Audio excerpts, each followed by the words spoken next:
Ô Josemar, como é que você está? A gente sabe que quem tem a experiência de escrita que você publicou 20, vai lançar agora o 21º livro, né? 21º, Como é que é a 21º. sua experiência de leitura? Como é que você está organizando a leitura na sua vida? Atualmente, eu tenho dedicado com mais intensidade à leitura, mas a leitura faz parte da minha vida, né? Desde os primeiros, quando eu comecei a ler, embora, né, eu cresci no interior, né? Eu sou da zona rural, sou filho de famílias, né, família humilde, onde o acesso à informação era bem restrito, né? A gente quase não tinha contato com a literatura. Mas graças às professoras, né, que passaram, né, pela nossa casa, né, que é um outro fato interessante, né, porque como no interior era difícil, né, ter professores, os professores eles vinham, né, das cidades maiores, né, da capital, e precisavam encontrar acolhida, né, na casa de alguém. Então a gente teve a felicidade de alguns professores serem acolhidos, né, na minha casa, e com isso eles trouxeram, né, todo o material, né, didático, livros. Então o meu acesso foi graças a isso. Então, assim, desde que eu comecei a aprender a ler, me dediquei, né, à leitura, e talvez não uma leitura muito selecionada, né, que lia aquilo que estava ao meu alcance. Até porque no interior do estado a gente não tinha acesso à biblioteca, à realmente, livraria, né, Josemar? Verdade, a gente eu nem conhecia uma livraria, quem diz uma biblioteca, né? Quando eu comecei a estudar com 13 anos, né, que eu fui para a cidade vizinha, que tive contato, então aí o meu leque se abriu, né, mais. Mas nesse período, assim, desde cedo, né, sempre tive essa paixão por escrita, e eu lembro quando eu li o meu Pé de Laranja Lima, né, José Mauro Vasconcelos. José Mauro. É um clássico da literatura infanto-juvenil. Eu sempre falo, marcou toda uma geração. Né? Marcou. E eu li esse livro, acho que umas 4 vezes, né? Eu me apaixonei pelo livro, eu acredito que eu tinha meus 12, 13 anos, né? Depois eu reli, né, já na fase adulta. Mas atualmente eu tenho, assim, me dedicado a uma literatura mais técnica, né? Agora mesmo eu estou lendo a biografia da Michelle Obama, né? Não sei se você teve a oportunidade, mas eu estou já quase terminando, né? É um e-book. E é uma história muito interessante, porque ao mesmo tempo que ela fala da história dela, ela fala todo o processo da política, né, que elegeu o Obama, né, o Barack Obama. Que a Michelle e o Barack Obama formaram um casal exemplar, né, durante 8 anos, ele como presidente dos Estados Unidos e ela como primeira-dama, que de certa forma colocou o mundo num estado de paz, né, de muito mais paz do que em outros momentos. E o interessante que eu, né, agora lendo essa biografia dela, eu estou confirmando, né, verificando que foi o resultado de um projeto político, né, foi resultado de longos anos de trabalho, de envolvimento com a comunidade, com os problemas da comunidade. Então é uma história muito bacana mesmo, acho que vale a pena ler, até mesmo para quem é político, né, vale a pena ler, conhecer a história deles. Então, assim, eu estou voltado, né, para uma leitura agora mais técnica, voltado mesmo para a escrita, né. Eu li recentemente o livro de Luiz Antônio de Assis Brasil, que é um grande professor, mestre, né? Ele leciona em grandes universidades e agora tem oferecido cursos online, que, inclusive, professor, é uma oportunidade, né, para quem está nesse caminho da literatura, com a pandemia, né, que trouxe aí trouxe malefícios, mas trouxe também benefícios, né. Muitos cursos, né, de literatura estão sendo oferecidos, né, pela internet. Então, é uma forma de você se aperfeiçoar. Então, o Luiz Antônio de Assis Brasil, ele tem um livro que é Escrever Ficção, onde ele te dá passo a passo, né, de como escrever. Eu, quando comecei a escrever, né, professor, eu tinha a convicção que era eu publicar um livro e as portas iriam se abrir, né? Eu me tornar famoso, ia conseguir me dedicar totalmente à escrita e ganhar dinheiro com a escrita. E lancei meu primeiro livro, depois o segundo, e aí eu fui conhecendo realmente a realidade do livro e as dificuldades, né? Como diz, aí você acordou. Aí eu acordei do sonho, né? Tomou pé da realidade, né? Mas o bom é que, assim, eu conheci a realidade, né, as dificuldades da literatura, Mas eu não desisti dos meus projetos, né? Eu continuei escrevendo, tanto que agora estou aí para publicar meu 21º livro. A gente vai falar desse livro na parte final desse encontro. Ô Josemar, como é que você se organiza para escrever? Porque assim, você tem a formação na área de administração, né?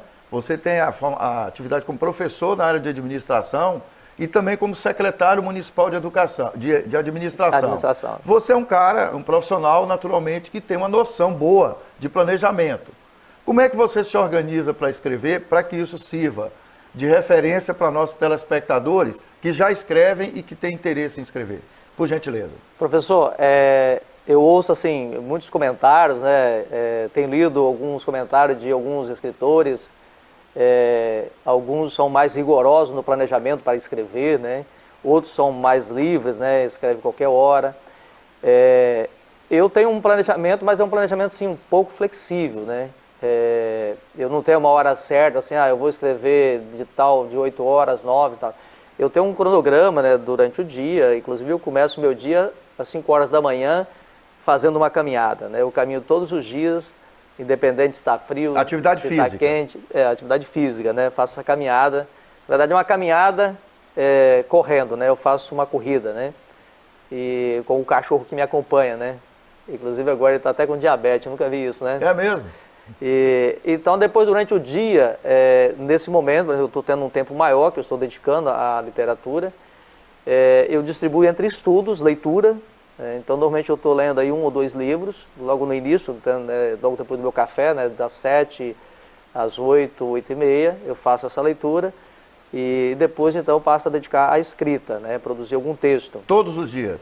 Todos os dias. E isso é fundamental, porque assim, a leitura, ela tem um poder, né, um poder muito grande, um poder gigantesco, porque ela consegue trabalhar, acho que, todos os nossos sentidos, né? É muito diferente do que eu ficar assistindo um vídeo, né, um filme que eu sento na cadeira, na poltrona, estou comendo uma pipoca, tomando uma água, tomando alguma coisa, uma bebida, e aí, né, tá tudo ali para mim. Quando eu pego um livro, todos os meus sentidos precisam trabalhar, porque eu preciso imaginar, eu tenho que, né, fazer a leitura, eu tenho que voar no espaço, conhecer o perfil do personagem. O seu hábito de leitura contribuiu e contribui muito com a sua atividade de escrita? Professor, a leitura, ela contribuiu, assim, foi indispensável para a minha escrita, indispensável. Primeiro porque me ajudou a desenvolver, né, esse raciocínio, essa imaginação e até mesmo como lidar com as palavras. Eu consegui melhorar um pouco o meu vocabulário através da leitura, né? Então, ela abre esse caminho. Eu não tenho formação, né, em letras, em jornalismo, que a minha formação, como o professor colocou, pedagogia, então eu sou pedagogo e também administrador e tenho umas especializações nessa área da administração.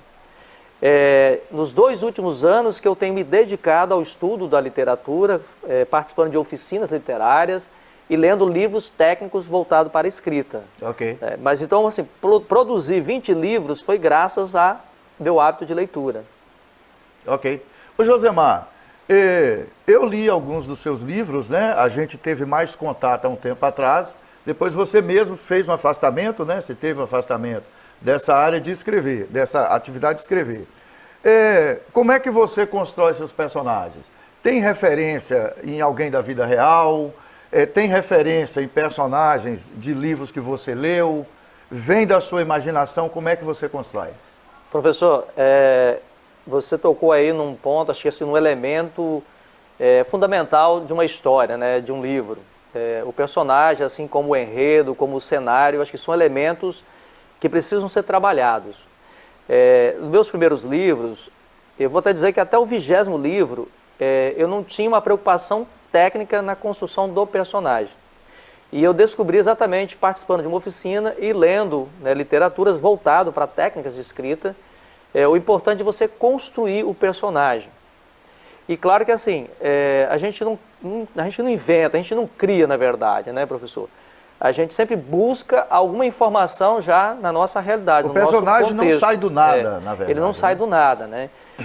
Mas assim, é comum, isso vai também de escritor para escritor, né? Eu posso trazer na minha história realmente um personagem da vida real. Assim, eu posso eu posso construir aquele personagem com base em alguém que eu conheço, né? Até mesmo às vezes até para fazer uma homenagem e tudo, então eu posso traçar todo o perfil daquele personagem com base em alguém que eu conheço. Fala rapidamente do livro que você está publicando agora, o seu 21º livro. O nome do livro, né, é Quando um Só Ama. Ele conta a história de José Vicente, que é um produtor rural, né, considerado aí feliz, casado, com 3 filhos, e até mesmo logo depois das comemorações de 10 anos das 2 filhas, ele é surpreendido com uma intimação para comparecer na delegacia. E ele comparece na delegacia para dar o depoimento e não volta mais para casa, né? Só volta anos depois, né? E aí, a partir da sua prisão, muitas coisas acontecem, né? Muitas surpresas, e que ele assim precisa ter muita força e muito apoio, né? Principalmente de um irmão, para poder superar essa situação. Então é uma história muito interessante, que conta essa parte aí da desventura, né? De uma pessoa que achava, que tinha certeza que estava vivendo o melhor da vida dele, o melhor momento da vida dele. Para saber o final, tem que ler o livro. Tem que ler o livro. Muito obrigado, Josemar. Obrigado. Saudações a todos.